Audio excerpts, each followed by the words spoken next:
بسم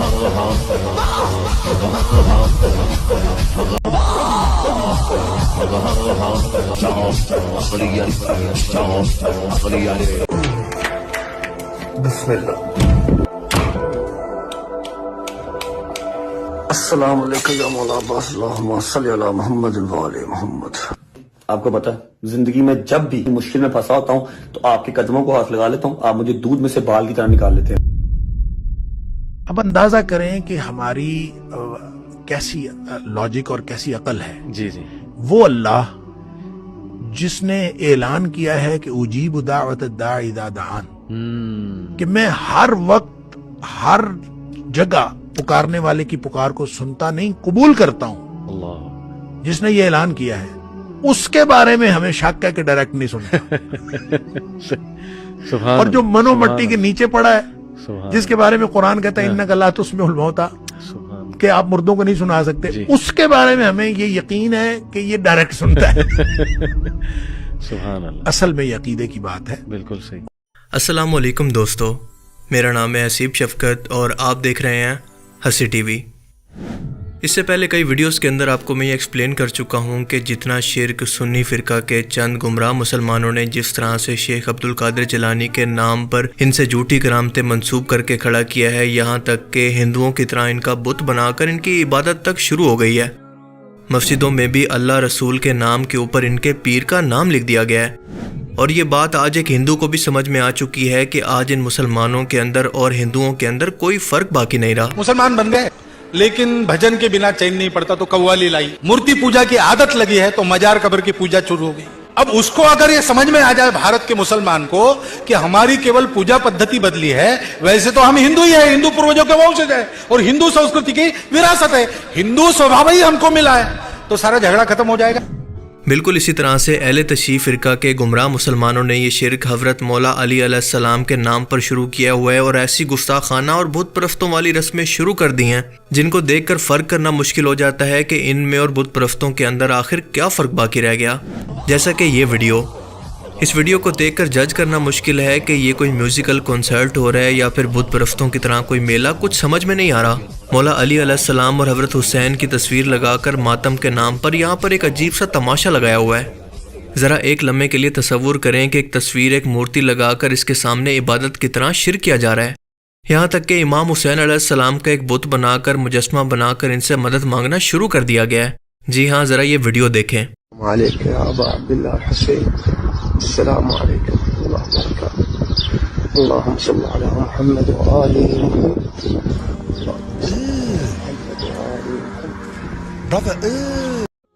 اب یہ ویڈیو کس جگہ کی ہے یہ ابھی تک کنفرم نہیں ہے، لیکن شاید یہ اپنے ایکسینٹ سے ایران یا پھر سیریا کی معلوم ہوتی ہے. اور یہ شخص نصیری فرقہ کا معلوم ہوتا ہے جو کہ اہل تشیع کے اندر موجود ایک کافر فرقہ ہے جسے الویہ بھی کہتے ہیں. شام کا سابق ڈکٹیٹر بشار الاسد کا تعلق بھی اسی فرقے سے ہے. خود اہل تشیع فرقہ بھی اس فرقے کو اون نہیں کرتا کیونکہ اس فرقے کا ماننا ہے کہ مولا علی علیہ السلام معاذ اللہ خدا تھے.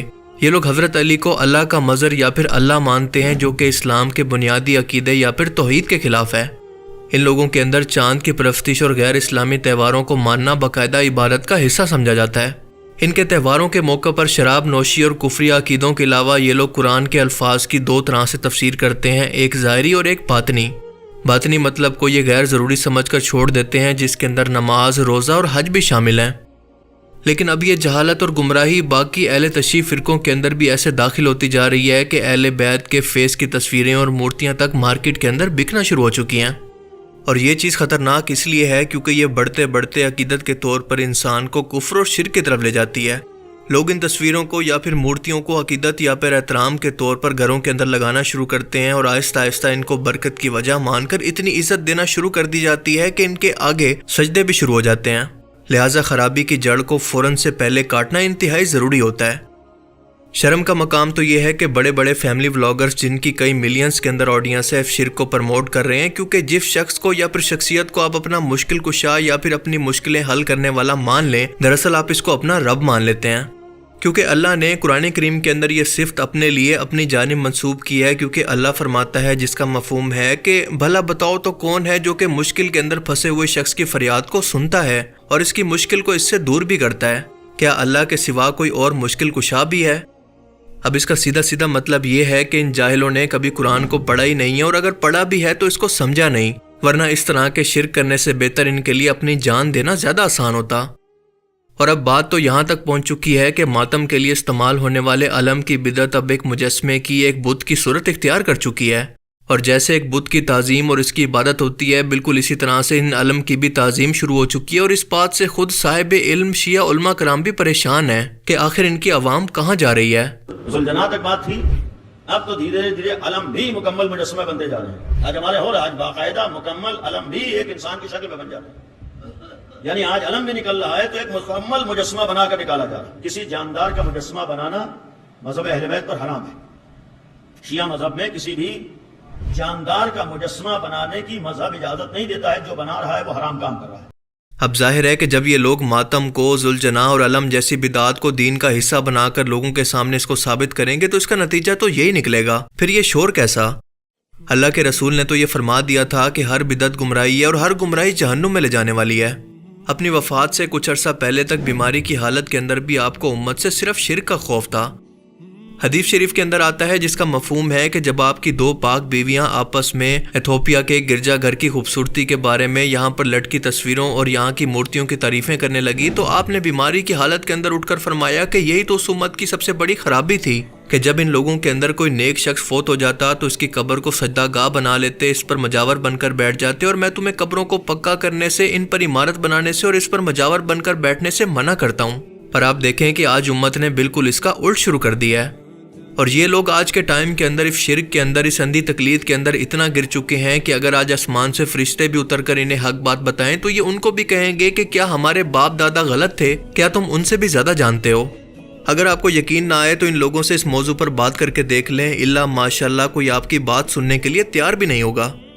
اب جو لوگ کہتے ہیں کہ اللہ کے رسول نے فرمایا تھا کہ مجھے تم سے شرک کا خوف نہیں، وہ دراصل جھوٹ بولتے ہیں۔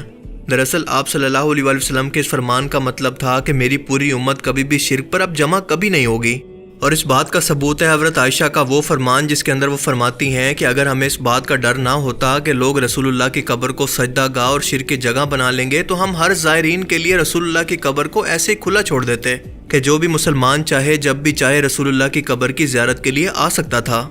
تو اب ذرا بتاؤ کہ اگر امت سے شرک ختم ہو گیا ہے تو کیا یہ بات حضرت عائشہ کو پتہ نہیں تھی؟ آج ذرا آپ تصور کر کے دیکھیں کہ مسلمانوں کے دو بڑے فرقوں کے اندر زیادہ تر تعداد مسلمان ہو کر بھی کفر و شرک کے اندر، گمراہی کے اندر گر چکی ہے۔ ان فرقوں کے مولویوں نے خود انہیں شرک پر لگا دیا ہے، تو ذرا سوچیں کہ دجال ان لوگوں کے ایمان کا کیا حال کرے گا۔ تب جا کر آپ کو سمجھ میں آئے گا کہ اسے قرب قیامت کا سب سے بدترین فتنہ کیوں کہا گیا۔ صرف مسلمان گھر کے اندر پیدا ہونا کوئی فضیلت نہیں ہے جب وہ شخص پوری زندگی شرک و بت پرستی کے اندر گزار دے، کیونکہ قیامت کے دن ایسے شخص کا انجام انہی بتوں اور مجسموں کے ساتھ جہنم کے اندر ہوگا جنہیں وہ دنیا کے اندر اپنی مدد کے لیے پکارا کرتا تھا۔ اللہ تعالیٰ سے دعا ہے کہ وہ ہمیں سمجھنے کی اور نیک عمل کرنے کی توفیق عطا فرمائے، آمین۔ باقی آپ اس بارے میں کیا سوچتے ہیں؟ اپنی قیمتی رائے کا اظہار کمنٹ سیکشن میں ضرور کریں۔ And thanks for watching this video. اللہ حافظ۔ کرے غیر گر بت کی پوجا تو کافر، جو ٹھہرائے بیٹا خدا کا تو کافر، جھکے آگ پر بہرے سجدہ تو کافر، ستاروں میں مانے کرشمہ تو کافر، مگر مومنوں پہ کشادہ ہے راہیں، پرستش کریں شوق سے جس کی چاہیں، نبی کو جو چاہیں خدا کر دکھائیں، اماموں کا رتبہ نبی سے بڑھائیں، شہیدوں پہ جا جا کے مانگیں دعائیں، مزاروں پہ دن رات منتیں چڑھائیں۔ نہ توحید میں کچھ خلل اس سے آئے، نہ اسلام بگڑے نہ ایمان جائے۔